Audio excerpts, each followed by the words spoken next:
car was found on a farm down Minganui, about halfway between Hamilton and New Plymouth, by some club members in 1969.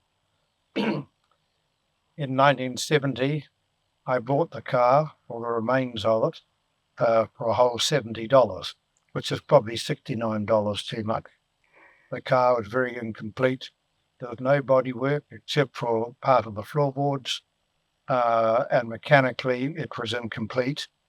And the thing I wanted most was the round brass radiator, and that was missing as well. Over the next 15 years, I searched the country and email and had letters that went to England and Australia looking for parts with no success. Stroke of luck, one day a friend found a trailer which was being dumped that had a Calthorpe axle on it, which enabled me to have a good front axle. And later I found an incomplete motor in Christchurch. This motor, fortunately, had the bits on it that were missing on mine and vice versa. Restoration didn't really start until the late 1980s. I mocked up the wooden body and had 3 attempts at getting the proportions of it right. All I had to go with was one oblique photograph of what the car looked like when it was new. Fortunately, I also managed to obtain a sales manual with some wonderful drawings of the car and very good and complete engineering drawings of the chassis and mechanicals from Montague's Motor Museum in England. This was invaluable. When I started restoring the car, I went to night school for 3 years, and I built all the body panels, the bonnet, new radiator shell, and the remains of the radiator. I found another one down in Taranaki, and fortunately it had a good badge on it and castings for the inlet and outlet for the water, but the actual shell itself was beyond restoration. So I had the chance of using that one as a pattern for making a new radiator. Business pressures meant that not very much was done for a gap of about 5 years. And then the son of the man that I bought the car off had a very good engineering workshop business, and he undertook to make some of the missing parts for me. And he took a big interest in the car because his father was one of the people that helped discover the car in the first place. Danny Ryan did a magnificent job in making new wheel hubs, cutting a new crown wheel and pinion, machining new gearbox casting and diff casting. The gearbox, I had to have new patents made for that. The other one was severely cracked and beyond redemption, and the same for the diff housing. However, we were able to make very authentic copies of those 2 essential parts. The clutch was quite easy to restore. It was in very poor condition, but we made new clutch plates, a multi-plate clutch, and it worked very smoothly and very pleased with it. The motor itself was a very difficult restoration and quite beyond my mechanical ability to do it. And of course, specialist machining by engine reconditioners. It was partly done by Haas Buses over in Tauranga, who did the bottom end of the motor, and the rest of it was done by the engine shop in Hamilton. I'd managed to find a set of new suitable pistons for it, Danny and Nelson, but I had to have new connecting rods made. The other ones were fragile and were too risky to put in the car. The crankshaft was in very good condition. And on the reground on the reconditioner said it was exceptionally nice material in the crankshaft. New timing chains, I had great difficulty getting those of the correct pattern. I was quoted, I found they made the larger timing chain in the States, but the price was absolutely horrific and would have cost me nearly $2,000 landed in New Zealand. In the end, I was put onto RM Fowler Limited in England, who specialise in providing chains for veteran cars, whether drive chains or timing chains or whatever. They were able to supply me both chains, exactly the right pattern. One of them was even new old stock. The total cost landed in New Zealand at less than $700. So it was a very pleasant change to get that. The timing gears themselves were still in good order. The camshaft was reground, and the engine reconditioner said the nearest profile he had to it was a Ford Lotus Cortina, which was a quite a hot racing cam, and he said he was very surprised to find that in a motor of this type. This car was quite well known in its time for its performance. Nothing compared to nowadays, but it was very good, won a lot of hill climbs and sprints, and was even raced, and with some considerable success over in the continent, and one year even won the Gordon Bennett Trophy. The motor has an interesting motor, has an inlet over exhaust valve system, and the way the motor is built, the inlet valves are nearly as big as the cylinder barrels, which is why the car has such a unusual performance. There's high gear, there's a 3.5-to-1 diff ratio, which makes it a little bit difficult to drive in what I call parades and things like that, where you've got to go slow enough. The car proved to be very reliable, and it's fun to drive. And I've completed probably over 1,000 miles in it, and for starting to motor is really freed up, and it's going very well. Few bad oil leak in the gearbox, I have to replace the seal there. Other than that, it's given my wife and I a lot of fun, a lot of time and pleasure. On the bodywork, some of the parts that I have, my father, on a trip to England, went to a firm that specialised in those days in veteran car parts, and he got me a set of very nice Lucas side lamps and the correct Rotax headlamps for the car. They were in poor condition and they still need a bit of work on them, but they do work very well. The tail lamp was one that I'd had on the collection for some time before. I also have down here a genuine boa constrictor horn, which I was pleased to be able to buy a friend of mine, man who worked for me in my business for some years, and he did he decided he wouldn't use it on his car and sold it to me. And I'm very glad to have it. They're extremely hard to come by. There are other bits and pieces that I picked up over the years. I managed to find a Calthorpe oil gauge and the instrument panel. I managed a copy of a photograph that was sent to me of a later Calthorpe. So it's more or less the authentic type. Steering wheel. The steering wheel had only the cast aluminium spike. The original steering wheel, the rim part of it disappeared and was had to be made from new. Again, Danny Ryan had that done for me using a CNC milling machine with a program that he had done on his computer.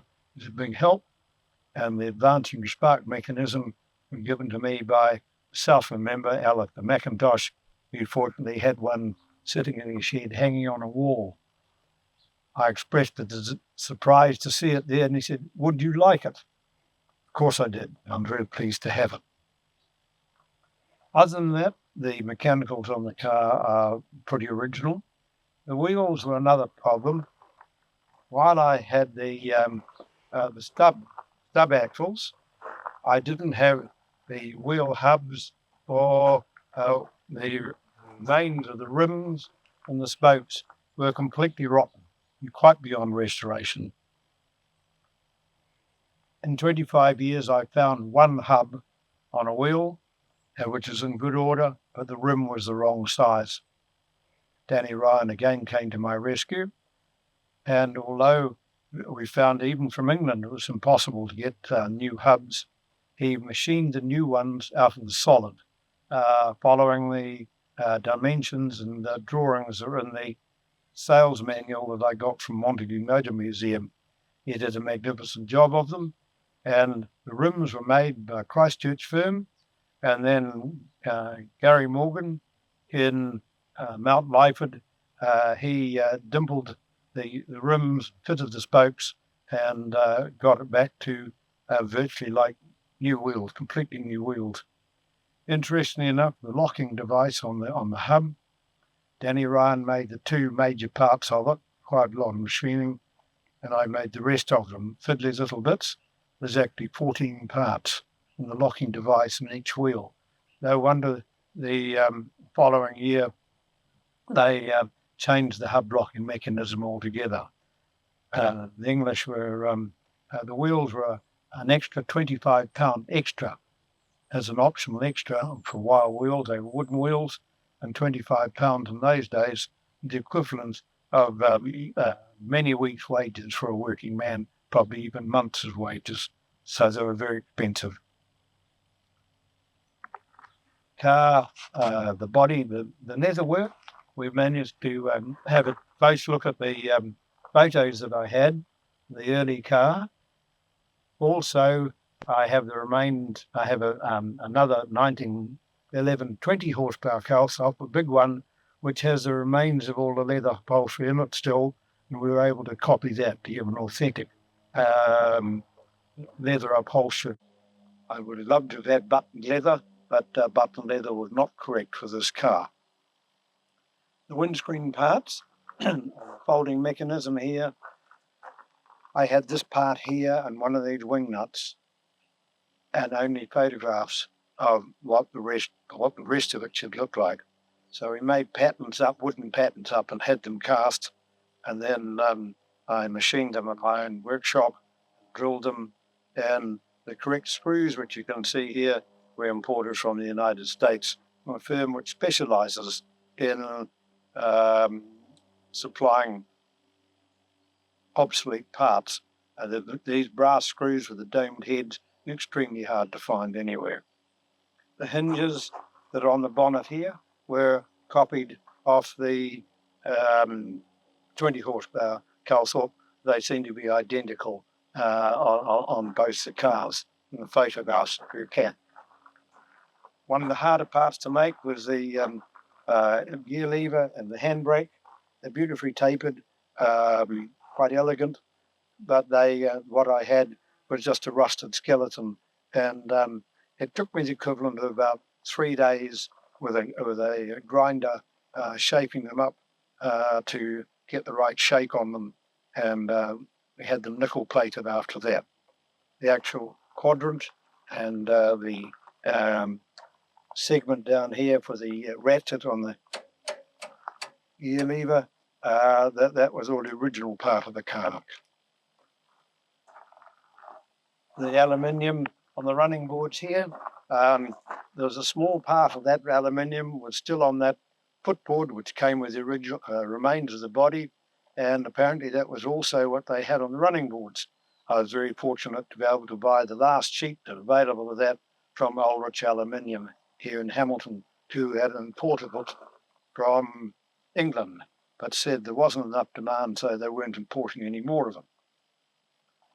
On the rear of the car here, we have Fortnum and Mason hamper. We were in England, we called in a Fortnum and Mason, and they had a whole pile of these hampers, and much to my surprise, I was able to buy one that wasn't necessarily filled up with tinned pheasant, champagne, and other delights, which had been beyond my pocket. So I'm very pleased to have it. My wife said, yes, buy one, but you'll have to make sure you get it back to New Zealand. We came back through Canada and the United States, and I had to carry that wretched thing by hand through all the customs, one thing and another, and I was thoroughly sick of it by the time I got home, but it's been worth the effort all the same. Very pleased to have it. The hood, I had no remains of the hood at all, no need, again, the photograph to go by, but I got a very good upholsterer in Cambridge who gave me some directions on that, another club member, and I'd able to purchase from another club member the genuine oval rear windows in the back with beveled glass, and the rest of the parts that we made here, these were all made and cast up. Again, looking at drawings and seeing how they go, and that's the way they were made. I think it's as near as I can get an authentic copy of how they did it in those days. It works very well, and we can run the car with the hood down, and the windscreen folds back so that it comes back and then up like that. But we find it more pleasant with the hood up, actually, because the wind at the back of your neck is annoying, and I find even in summer, the hood up, that it's better because it keeps the hot sun off you. The bonnet radiator has an interesting story. In 1910, it became very fashionable with your car to have a bonnet emblem, and they came in almost countless numbers of different disguises. These, no end of firms made them, and over the years, much later, they became collector's pieces. We tried very hard when we were in England. We stopped at every junk shop or antique shop we could see and asked for them. They all said no. They're very expensive now if you could find one, and they're all in collectors' hands, and I'd be lucky to ever get one. Talking to a cousin of mine there, he said, "Why don't you buy a new one?" "Yeah, right," I said. He said, "Don't you realise that we have a second cousin who's the grandson of the man who started the whole thing off in 1910, and he lives only 20 minutes away from here, and he's still making one." I couldn't believe it. Within the hour we were there, and he had a vast collection of these, a lot of them still the original moulds that go back over a century now. This one we chose was Toad of Toad Hall. I blushed to tell you how much it cost, but all that I can say is there was no discount for colonial second cousins. However, it's very pleased to have it, but unfortunately one can't leave it on the car when it's parked because people like to souvenir them. So it's something we can't leave on the car, unfortunately. The other thing is that the Calthorpe badge is another thing that people like to souvenir, but that is fixed in a way that unless they severely damage the radiator, they would never get it off. The leather straps is something that became that sort of leather extremely hard to get now, because first of all the horses are on, and was able to get that through a leather supplier from Auckland who made surcingles and girths for horses, and they're still used as the traditional type, and the same for the Fortnum and Mason hamper on the rear. The petrol filler that you can see at the back, there is an original one that came with the car, but the actual filler cap was missing. I was at Napier at an Art Deco, down at Art Deco one year for their celebration there in February, and I went into a antique shop which sells Art Deco stuff, but also down the back they had a small amount of connected tools and a few vintage bits like hubcaps and radiator caps and things like that. Fossicking around this box, I came across this filler cap. I couldn't believe my eyes. I said, "I'm sure that that's the one that should come off a Calthorpe." I paid a whole $2 for it. I thought that's risk enough. And when I got home, to my delight, I found that's exactly what it was, and it had the right thread and everything else. So an extraordinary coincidence that I should be able to find a genuine filler cap way down there, completely out of the blue, saved me having to make one, which pleased me very much. There was no starter on the car originally, but I fitted one so that if it stalled in traffic and be easily restarted, and I'm getting a little old for cranking. The actual starting procedure at the moment is to turn the isolating switch on from the battery, then turn the petrol tap on over here, and then I turn on the petrol pump and the magneto. Then we set that blind to retard, the spark there, a bit of hand throttle, and then you pull out the choke and you press the start.